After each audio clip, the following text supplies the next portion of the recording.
Buenos dias, amigos. Buenos dias, and welcome to another episode of Inside the Ropes with Coach Mario.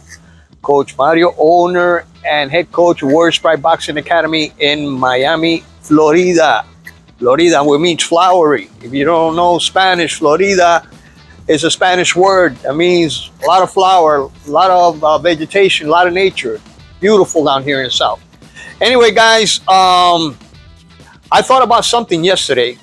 Just racking my brain about, the future of El Orgullo Maternillo, Suriel Matias, all right?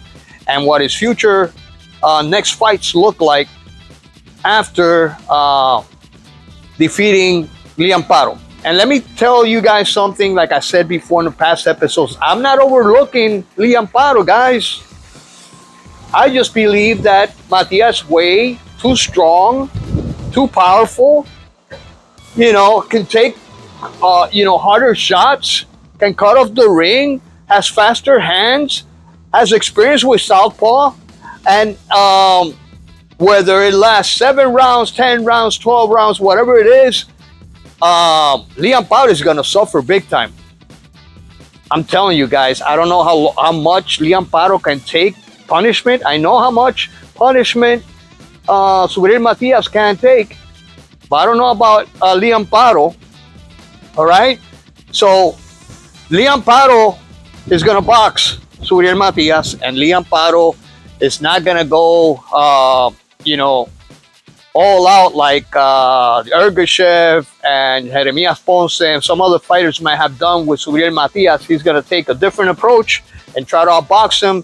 And that's what we're going to be able to tell whether Suriel Matias, for those naysayers, Suriel Matias can overcome guys that are, legitimate boxing technicians. All right?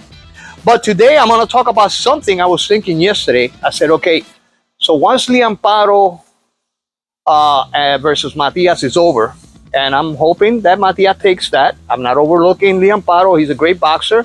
And for all you guys that do not believe that Suriel Matias fought anybody, you're probably going to say that he hasn't fought, that once he beats the undefeated Paro, he hasn't fought, he hasn't earned the reputation that he has, but we all know better. Those that are knowledgeable boxing fans know better. He has fought some tough opponents, some high caliber opponents, guys that would make the current champions give them a run for their money.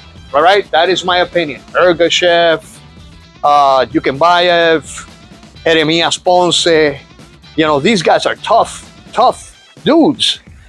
Anyway, like I was saying, I was thinking yesterday, after the Hitchins fight, and you all seen my episode where I'm talking about, Hitchins' comments in the dressing room. He was, I believe it was Fight Hype or one of these other YouTube channels interviewed him, and he said he's not ready to fight Suriel Matias, okay? So, if he's not ready to fight Suriel Matias, if his fight against Gustavo Lemos was so controversial, where I believe that Gustavo Lemos won that fight by at least 2 points, all right? That one of these rounds, that Richardson Hitchins got battered badly, that he was not able to get Gustavo Lemos off him. A very aggressive fighter, a fighter that comes forward, that throws multiple combinations, a very strong Argentinian puncher. All right, he realized he's not at this level yet, and we're talking about Hitchins. He's not at this level yet. He's not at the level to fight the champion. So, having said that, Gustavo Lemos giving this guy an ass whooping a week ago or so, all right? A little over a week, 2 weeks, all right? What do you guys think of if Matias' team, after Paro, if the fight against Haney, one of the top fights, doesn't materialize, or I know Pitbull Cruz is not going to fight him. Pitbull Cruz just announced that apparently he's fighting against in August, and I hope that he will face the mandatory. The WBA will force Pitbull Cruz to fight Ismael Barroso, who is deserving of a fight. Yes, Ismael Barroso, the old man Barroso, who gave Rolly headaches in that fight, who comes back from knocking out who was his challenger for a mandatory, or a fighter against a mandatory, British mandatory. I can't remember his name right now, guys, so forgive me for that. I'm not looking at BoxRec or anything like that, but is deserving of that fight against Pitbull. I mean, there's no other alternative unless Rolly Romero enforces the rematch clause. I don't see Pitbull getting away, and he shouldn't get away with fighting whoever the hell he wants. I hope and pray that Pitbull Cruz does not follow the Canelo Alvarez footprint. And I'm starting to get concerned a little bit that this might be the route that he's trying to take. All right? The other day, Faitelson, who is a big critic of Canelo Alvarez, asked Pitbull Cruz in an interview, what do you think of Canelo Alvarez? He praised Canelo Alvarez, Pitbull Cruz. So I'm kind of concerned about his fight path. Is he going to take the best fights, or is he going to pick and choose just like Canelo has done and cheat most of us into thinking that he will actually fight the best? So hopefully Pitbull is not Canelo. He's a humble guy. I like Pitbull Cruz the way he fights, but they're already going crazy in Mexico. They're already building altars for Pitbull and as the greatest thing since slice or tortilla. Anyway, going back to what I was saying, because I drifted from my train of thought. Gustavo Lemos gave Richardson Hitchins an ass whooping. Richardson Hitchins has finally acknowledged he's not ready for the big time. He's not ready for the big dogs. Definitely not ready for Suriel Matias title fight. It was a title eliminator against Gustavo Lemos. So what do you guys think? Should the IBF say, all right, Gustavo, this guy does not want any part of it. This guy does not talk about Richardson Hitchins. He's too afraid of Matias. He came to a realization that he has no shot to fight somebody that is aggressive as Gustavo Lemos, maybe more, throws more punches, more combinations, more powerful, can take punches too. So what do you think about Gustavo Lemos versus Matias? I would love to see that one. So we're talking about Paro and then Gustavo Lemos versus Matias. That would be an unbelievable fight. It would be preparation for just in case next year or the end of this year. I don't know if there's any time that he can have after the Paro fight, have 2 more fights. I believe he has only room for 1 more and then rest till beginning of next year, 2025. But I'm telling you, it would be a good test and a good preparation style-wise to somebody like Isaac Pitbull Cruz. Gustavo Lemos and Isaac Pitbull Cruz have a very similar style. They swing for the fences. They telegraph their punches. They are short fighters. They're relentless. They have a great gas tank. Tough cookies. I wouldn't mind seeing Gustavo Lemos against Isaac Pitbull Cruz either. But I'm telling you, if I had any say in Suriel Matias fight, Suriel Matias career, I would definitely choose Gustavo Lemos, given an opportunity to fight against Suriel Matias for the IBF title right after the Paro fight at the end of this year. I guess October, November. All right. What do you guys think? Just want to run that by you. I think this would be an awesome fight. It would actually give you an idea of how Suriel Matias, who's fair against somebody that is relentless, that comes forward, like Isaac People Cruz. How would he fare against somebody like that? And I'll tell you the difference. I'll tell you the difference between Isaac People Cruz, Gustavo Lemos, and Suriel Matias. Gustavo Lemos and Isaac People Cruz do not know how to fight off their back foot. I've never seen them fight off their back foot.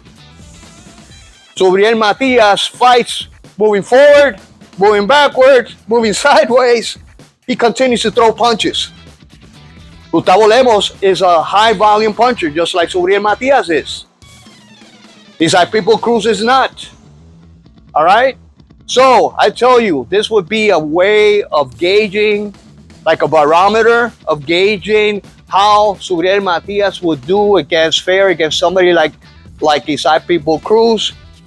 That would be a firefight against Gustavo Lemos. If I were in any way involved with the decision maker of who to fight next for Suriel Matias' team, I would say, hey, listen, let's fight this guy. Let's fight this guy. He deserves it. They took his opportunity. The judges did. So I think that in all fairness, I don't think the IBF would oppose a fight between Suriel Matias and Gustavo Lemos, and a lot of knowledgeable boxing fans who have followed the sport. Those who follow the sport, not the fanatics that are painting murals of Isaac People Cruz in Mexico. I'm not talking about those guys. Those are fanatics. All right? They believe in idols. They worship idols. All right? I'm talking about knowledgeable boxing fans. Doesn't matter where you're from, who you are, where you were born. You know, they appreciate boxers for their technique, their courage, their fighting abilities. I have favorite in all my years following boxing, as a boxer, as a fan, as a coach. I can tell you my favorite boxing, my favorite fighter of all time is not from Cuba, is not from Puerto Rico, is not from Mexico, it's from Panama. And I've never visited Panama. Manuel Piedra Duran is my favorite fighter of all time. I can appreciate a fighter and I could criticize a fighter regardless where they're from. I think Berlanga is a hype job. And he's from Puerto Rico, and I love Puerto Rico. I'm not a blind fanatic. I know when a fighter is good. I know when a fighter's not good. I know when a fighter's average. I know when he's going to be a champion, or at least I have an idea. Do they pass the eye test or not? Now after Richardson Hitchins fight against Gustavo Lemos, I can tell he's not going to be a champion. Unless he's gifted something like Rolly Romero, who I knew was not going to last. And the proof is in the pudding. I've said it on this channel. I forecasted, I predicted 8 rounds for Rolly, and it was exactly 8 rounds that he got knocked out. Look it up, guys. All right? So it's experience. It's many decades of watching boxing. Not only watching, contemporary fighters, but guys in history. All right? I read a lot of books regarding fighters, styles, trainers. I try to learn as much as I can in boxing. Do I consider myself an expert? No. No, I'm not. I'm far from it. But I don't mind learning. I don't mind achieving more knowledge about the sport, and I'm open to discussions. And that's what a debate is. And a lot of people do not know the significance of that word, what debate is. You know, nowadays, you have people that don't know the skill of debating. They have no idea what that means. All right? And it's a formal discussion on a particular topic in a public meeting or legislative assembly in which opposing arguments are put forward. Okay, this this is the political view, a political side of a debate. But you can debate and in a forum like this one with respect and just talking about why you think what I'm saying is not accurate and being intelligent enough to express your points, to reinforce your points. Once you start going into, insults and calling people trash and all this other stuff, and you don't know shit about boxing. I've seen that a lot. You don't know shit about boxing. Who are you to say somebody doesn't know shit about boxing? All right? Just debate with intelligence. There's a lot of people that do not have the intelligence to debate properly. Nowadays, they just, they can't do it. They block themselves, and that's when you know the intelligence level of an individual, when they can't debate and when they go into insults. Anyway, guys, this is what I had to say for today. I think Gustavo Lemos versus Suriel Matias would be an awesome fight. I hope it gets made. If the Haney fight does not come into fruition late this year, if I was, Eddie Hearn or somebody like that, I don't know how much money that fight would generate, but I would love to see that fight. Anyway, guys, let me know what your comments are regarding this issue. Remember, like, share, subscribe. I want to get to 3,000 subs, guys. Come on. There's a lot of you guys watching, but not subscribing. All right, give me a like right there. Share with your friends. Remember to hit the bell icon in order to be reminded when one of my episodes is coming out. I'm nearly doing an episode a day sometimes, all right? So God bless you all. This is all for now. Coach Mario, owner and head coach of Warriors Pride Boxing Academy, saying hasta la vista. God bless you all, and peace.